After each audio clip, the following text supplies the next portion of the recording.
ठीक है, आज हम माइक्रो प्रोसेसर को स्टार्ट करने वाले हैं। Micro processor, micro processor.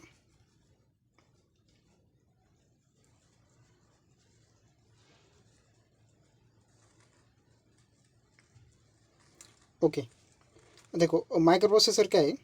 Micro processor एक ऐसा डिवाइस है जो इंस्ट्रक्शन और कमांड को फेच करता है, उसे एग्जीक्यूट करता है और उससे ऑब्जेक्ट कोड को जनरेट करता है। टेक्निकल लैंग्वेज में हम उसे ऑब्जेक्ट कोड बोलते हैं, आउटपुट भी बोल सकते हैं। ठीक है, क्या है माइक्रो प्रोसेसर? क्या है माइक्रो प्रोसेसर? एक ऐसा डिवाइस है जो इंस्ट्रक्शंस, जिसे हम कमांड भी बोल सकते हैं, इंस्ट्रक्शन और कमांड को क्या कहता है? फेच करता है, फेच।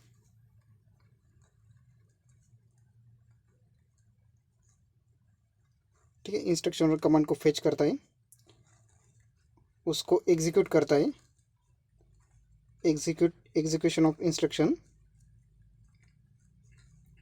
और बाद में उसका क्या करता है? आउटपुट देता है, और उसे हम टेक्निकल लैंग्वेज में ऑब्जेक्ट कोड जनरेट करता है। ठीक है,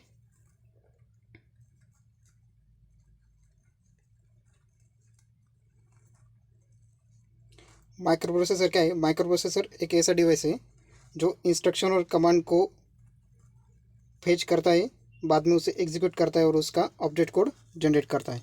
ठीक है, तो माइक्रो प्रोसेसर क्या है? माइक्रो प्रोसेसर एक उसकी अनदर जो प्रॉपर्टी है वो क्या है? वो कंप्यूटिंग करता है। मतलब कंप्यूटिंग मतलब क्या है? वो लॉजिकल ऑपरेशन पे वर्क करता है, मतलब एडिशन सब्ट्रैक्शन जो लॉजिकल ऑपरेटर्स है उस पर वर्क करता है। वो कंप्यूटिंग भी करता है और डिसीजन मेकिंग भी करता है वो। ठीक है, क्या क्या प्रॉपर्टीज़ है? कंप्यूटिंग भी करता है, कंप्यूटिंग मतलब वो कैलकुलेशन भी करता है और लॉजिकल ऑपरेशन भी वो करता है, कंप्यूटिंग भी करता है और डिसीजन मेकिंग भी वो करता है। ठीक है, डिसीजन मेकिंग भी करता है।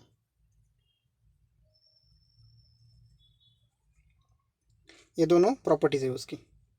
इंस्ट्रक्शन को फेच करता है, एग्जीक्यूट करता है और ऑब्जेक्ट को जनरेट करता है, कंप्यूटिंग भी करता है, कैलकुलेशन वगैरह वो करता है और डिसीजन मेकिंग भी करता है। जो लॉजिकल ऑपरेटर्स है उस पर वो वर्क करता है। ठीक है, अभी हम बेसिक देखते हैं उसका। Basics of micro controller, sorry basic of micro processor, basic of micro processor. Micro controller हम इसके बाद में पढ़ेंगे, अभी बेसिक्स ऑफ माइक्रो प्रोसेसर चल रहा है।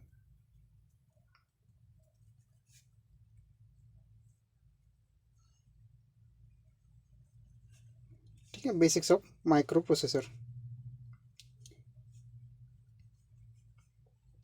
उसमें क्या रहता है? डेटा स्टोर, मतलब डेटा जो है, डेटा वो हम कहाँ पे स्टोर करते हैं? मेमोरी पे स्टोर करते हैं।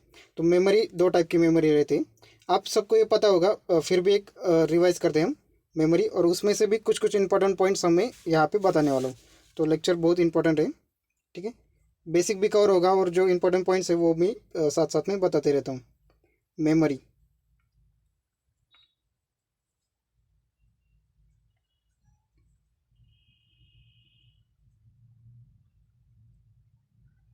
ठीक है, मेमोरी। मेमोरी का कैसी रहती है? दो टाइप की मेमोरी रहती है, आप सबको पता है। रैंडम एक्सेस मेमोरी, उसे हम रैम बोलते हैं, रैंडम एक्सेस मेमोरी। और दूसरी जो मेमोरी है वो क्या है? ROM, read only memory, read only memory. आप साथ में नोट्स भी बनाते रहना। ठीक है, ये जो रैम रहती है, रैम वो क्या है? होलाटाइल मेमोरी रहती है। इस पर एग्जाम में क्वेश्चन आता है, रैम जो होता है वो क्या है? होलाटाइल मेमोरी रहती है, होलाटाइल, होलाटाइल मेमोरी रहती है, होलाटाइल। होलाटाइल मतलब क्या रहती है? वो नॉन परमानेंट रहती है, नॉन परमानेंट, नॉन परमानेंट।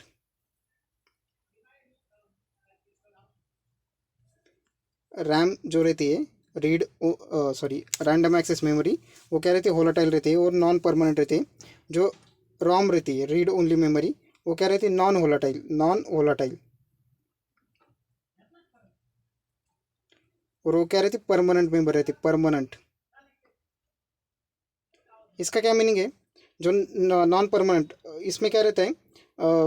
जो प्रोग्राम्स वगैरह, कमांड्स वगैरह रहते हैं वो यहाँ पे रहते हैं रैंडम एक्सेस में, रैंडम एक्सेस मेमोरी में, राइट, रैम में। इसमें क्या रहता है? अगर आप हमने डिवाइस ऑफ कर दिया तो वो जो प्रोग्राम वगैरह कमेंट रहता है वो क्या होता है? वैनिश हो जाता है, वो क्या रहता है? वोलेटाइल रहता है। ठीक है। और रॉम में जो रहता है वो क्या रहता है, सिस्टम रिलेटेड इन्फॉर्मेशन जो रहती, सिस्टम रिलेटेड इन्फॉर्मेशन जो रहते वो क्या कहाँ रहते, रॉम में रहते। जब तक यूज़र नहीं कहता तब तक वो वैसे के वैसे रहते, मतलब यूज़र ने डिलीट का ऑप्शन डिलीट कर दिया तो ही वो डिलीट हो सकते हैं। ठीक है। यहाँ पे क्या रहते हैं, सिस्टम रिलेटेड इन्फॉर्मेशन। अगर वो करप्ट वगैरह नहीं हुई, मतलब यूज़र से कुछ नहीं हुआ, तो वो क्या रहती, परमानेंट रहती, सिस्टम रिलेटेड इन्फॉर्मेशन।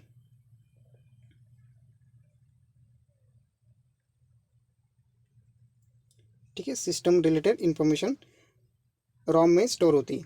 और यहाँ पे क्या रहता है, प्रोग्राम और इंस्ट्रक्शन और कमांड जो रहती है वो रैम में स्टोर होती है। अगर हमने डिवाइस ऑफ कर दिया तो वो क्या रहता है, वैनिश हो जाता है, वो क्या रहता है, वोलाटाइल रहता है, मतलब वो डिलीट हो जाता है। ठीक है, इसलिए उसे वोलाटाइल और नॉन परमानेंट मेमोरी कहते हैं। ठीक है, तो मेमोरी का यहाँ तक हो गया, आपको समझ में आया होगा। ठीक है, आगे देखते हैं जो प्रोग्राम्स वगैरह रहते हैं, प्रोग्राम कमांड उसे जो कहते हैं वो दो टाइप के रहते हैं, मतलब मशीन लेवल लैंग्वेज में रहते हैं।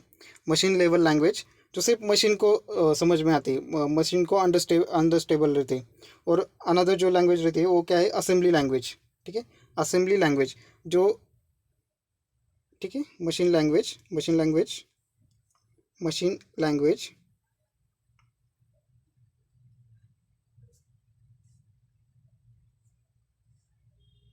जो मशीन लैंग्वेज रहती है वो क्या रहती है, बाइनरी में रहती है। वो क्या रहती है, बाइनरी में रहती है। ठीक है, वो सिर्फ मशीन ही अंडरस्टूड कर सकता है। और जो सेकंड रहती है वो असेंबली लैंग्वेज। जो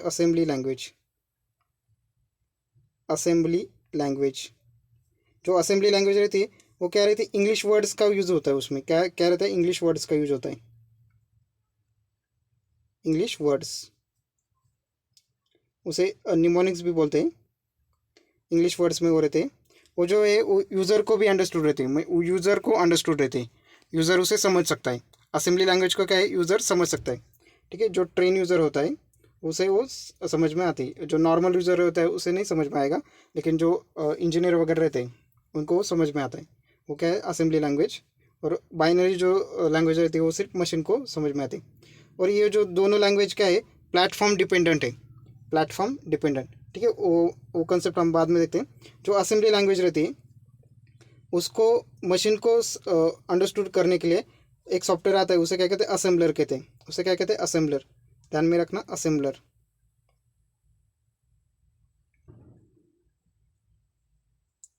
अभी देखो, जो असेंबली लैंग्वेज है, असेंबली लैंग्वेज जो रहती है, असेंबली लैंग्वेज वो सिर्फ यूज़र को अंडरस्टूड रहती है। ठीक है, मशीन को वो समझ में नहीं आता है।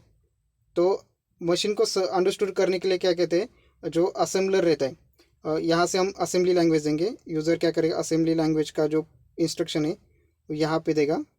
ठीक है, असेंबली लैंग्वेज के इंस्ट्रक्शन देंगे। असेंबलर क्या करता है, उसको मशीन लैंग्वेज में कन्वर्ट करता है, मतलब बाइनरी में कन्वर्ट करता है। ठीक है, उसका यही काम रहता है। ठीक है, मशीन लैंग्वेज में उसे कन्वर्ट करता है असेंबलर। ठीक है, आपको असेंबलर भी समझ में आया होगा। ये दोनों जो लैंग्वेज है, असेंबली लैंग्वेज और मशीन लैंग्वेज, वो क्या है, प्लेटफॉर्म डिपेंडेंट है, प्लेटफॉर्म डिपेंडेंट लैंग्वेज है। प्लेटफॉर्म डिपेंडेंट मतलब क्या रहता है, जो लैंग्वेज एग्जीक्यूट करने के लिए जो पर्टिकुलर ऑपरेटिंग सिस्टम की ज़रूरत रहती है, पर्टिकुलर ऑपरेटिंग सिस्टम पे ही वो वर्क करती है, उसे क्या कहते हैं, प्लेटफॉर्म डिपेंडेंट लैंग्वेज करते हैं। मतलब डिफरेंट डिफरेंट जो ओएस है, ऑपरेटिंग सिस्टम है, विंडोज़ हो गया, लिनक्स की हो गई, उबंटू वगैरह जो है ना, उसमें तो मशीन लैंग्वेज और असेंबली लैंग्वेज दोनों क्या है, प्लेटफॉर्म डिपेंडेंट है। वो अदर ओएस पे, अदर ऑपरेटिंग सिस्टम पे वर्क नहीं करते। ठीक है, वो उसके लिए पर्टिकुलर ऑपरेटिंग सिस्टम की ज़रूरत रहती है। अभी देखो, उसमें आगे भी पार्ट है, लो लेवल लैंग्वेज और machine level, high level language. ठीक है, लो लेवल लैंग्वेज और high level language. Low level language, low level language, इसमें क्या रहता है, लो लेवल लैंग्वेज मतलब जो मशीन लैंग्वेज है, असेंबली लैंग्वेज है, वो उसमें आते हैं।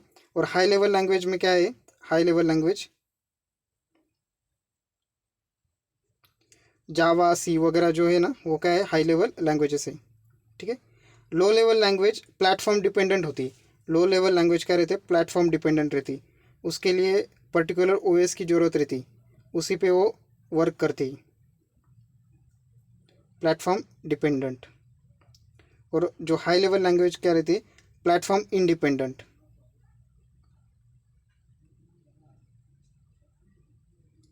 ये क्या है, डिपेंडेंट है, डिपेंडेंट है, वही इंडिपेंडेंट है। Okay. Low level language platform dependent रहती है, high level language platform independent रहती है। अभी देखो, जो हाई लेवल लैंग्वेज है, असेंबली लैंग्वेज है, उसके लिए क्या है, और एक सॉफ्टवेयर आता है, कंपाइलर और इंटरप्रेटर। कंपाइलर और इंटरप्रेटर वो क्या है, मैं अभी बता देता हूँ। कंपाइलर और इंटरप्रेटर, अभी हमने असेंबलर देखा, अभी देखो कंपाइलर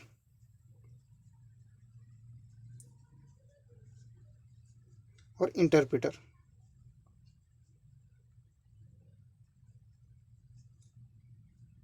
दोनों का काम सेम ही है, लेकिन जो डिफरेंस है वो भी मैं बता देता हूँ, क्या डिफरेंस है इन दोनों में।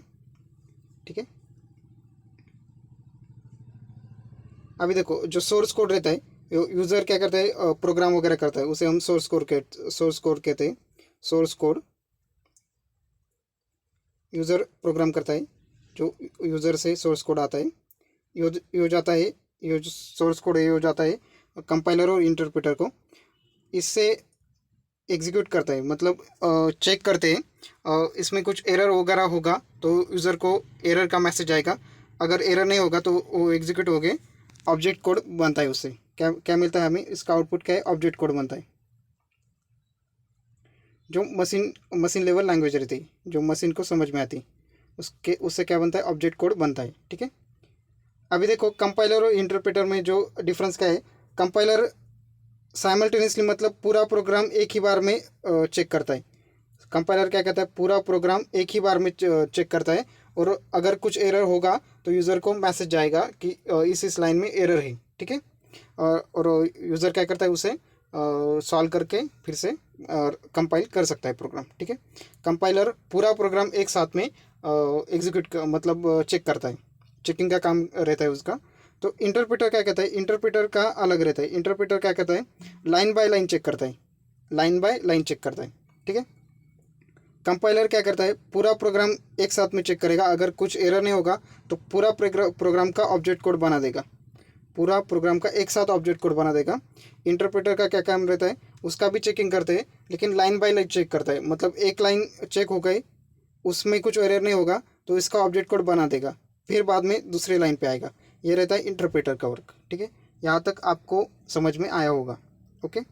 अभी देखते हैं माइक्रो प्रोसेसर में जो इम्पोर्टेंट है, उसमें ठीक है, बीट्स वगैरह में मैंने डिजिटल के लेक्चर में बता ही रहा था, लेकिन फिर से बता देता हूँ। बीट्स, उसके बाद में आता है बाइट्स। ठीक है, बाइट आता है, उसके बाद में आता है निब्बल। जो निब्बल रहता है वो इम्पोर्टेंट रहता है। बाइनरी में जो रहते हैं वो 8 बिट्स का बन के रहता है। 8 बिट्स जो रहते हैं उससे बनता है बाइट। ठीक है। 8 बिट्स का मिलके बनता है बाइट। और जो निब्बल रहता है वो क्या रहता है, उसमें 4 बिट्स रहते हैं, 4 बिट्स। ठीक है। बाइनरी कोड से जो 0 और 1 में रहते हैं। ठीक है। बिट्स मतलब सिंगल बाइनरी जो है वो बाद में बाइट मतलब उसमें 8 बिट्स रहते हैं, और निब्बल में 4 बिट्स रहते हैं। ठीक है। फॉर एग्जांपल 1101 वगैरह, इसमें वो 8 रहेंगे, 1100 1101। ठीक है। कुछ भी रहेगा, इसमें 8 रहेंगे, और इसमें निब्बल में क्या रहते हैं, 4 रहते हैं। वो जो निब्बल है ना, वो ध्यान में रखना, इस पे क्वेश्चन आते ही। ठीक है। बाद में देखो, अभी देखो, जो इम्पोर्टेंट माइक्रो प्रोसेसर है 8085, इस पे ज़्यादा क्वेश्चन आते हैं। ठीक है। 8085, 8085, 8085, इसका हम आर्किटेक्चर देखेंगे। आर्किटेक्चर, आर्किटेक्चर एक्सटर्नल और इंटरनल दो टाइप के आर्किटेक्चर रहते हैं। आज हम एक्सटर्नल वाला देखेंगे। एक्सटर्नल आर्किटेक्चर में क्या रहता है, एक्सटर्नल आर्किटेक्चर, एक्सटर्नल आर्किटेक्चर में रहते हैं पिन डायग्राम। ठीक है, पिन डायग्राम।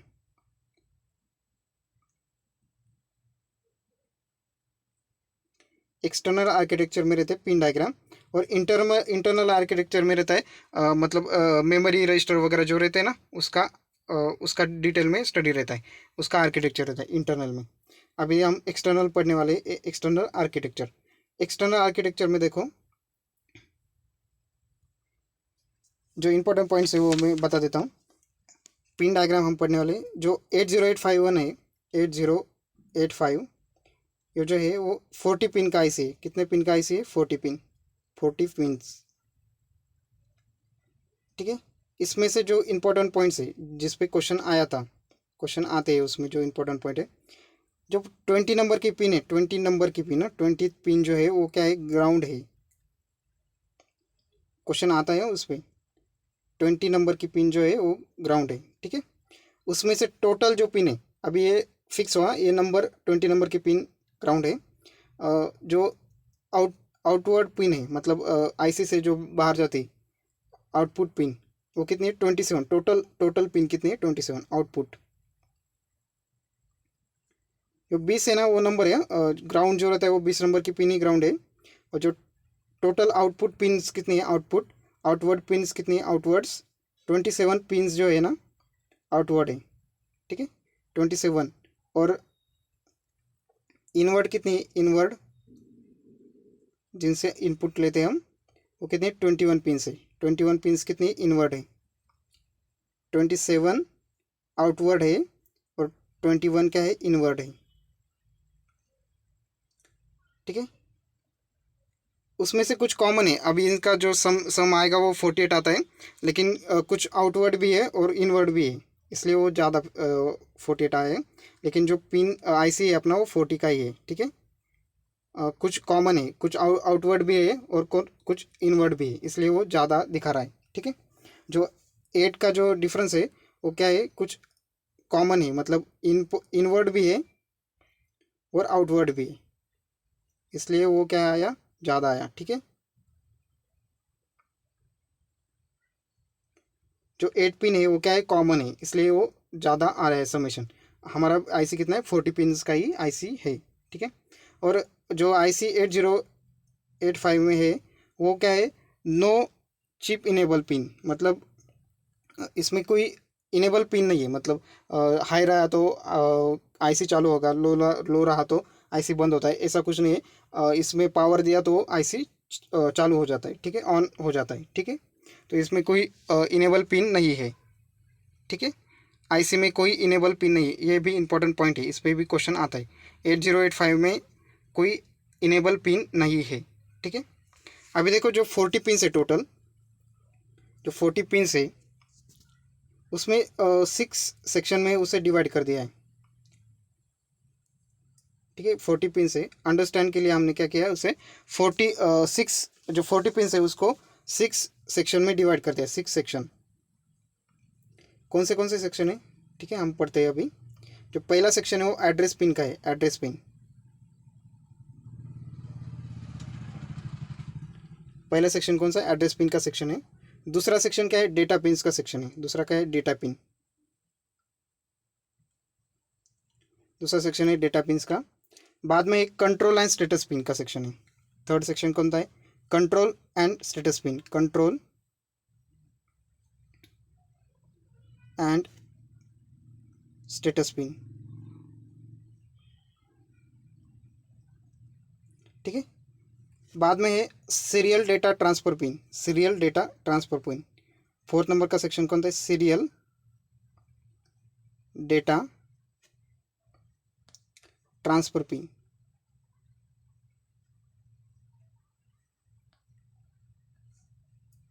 ठीक है।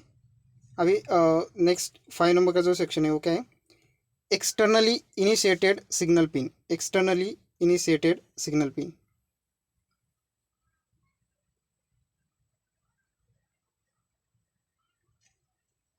Externally initiated signal pin.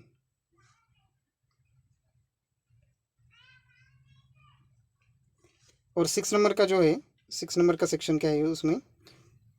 Power supply and frequency pin, power supply and frequency pin. Power supply and frequency pin. ठीक है, ये 6 सेक्शन कर दिए हैं। जो 40 पिंस आईसी है उसके ये 6 सेक्शन कर दिए। Address pin, data pin, control and status pin, serial data transfer pin, externally initiated signal pins and power supply frequency pins. ठीक है, यहाँ तक आज हमने पढ़ा है। लेक्चर आपको पसंद आया होगा तो इस लेक्चर को लाइक कर दीजिए।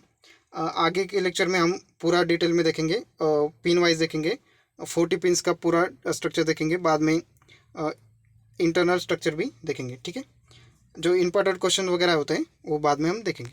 ओके।